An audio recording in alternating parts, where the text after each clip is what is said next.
ایک بار ایک خاتون کے ہاں بچہ پیدا ہونے والا تھا، تو اس نے کسی پڑوسن سے کہا کہ مجھے 4-5 کلو دیسی گھی ادھار دے دو، جب پیسہ آیا تو دے دوں گی۔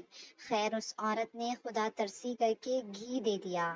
کچھ عرصے بعد اس نے مطالبہ کیا پیسوں کا، تو اس عورت نے کہا کہ تھوڑے حالات گردش میں ہیں، صبر کریں۔ چند دن کرتے کراتے بچہ پیدا ہو گیا، جوان ہو گیا۔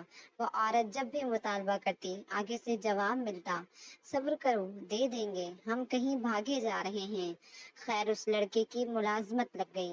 ایک دن اس لڑکے نے دیکھا کہ کوئی خاتون اس کی ماں سے الجھ رہی ہیں، تو اس نے آ کر ماں سے پوچھا کہ کیا بات ہے۔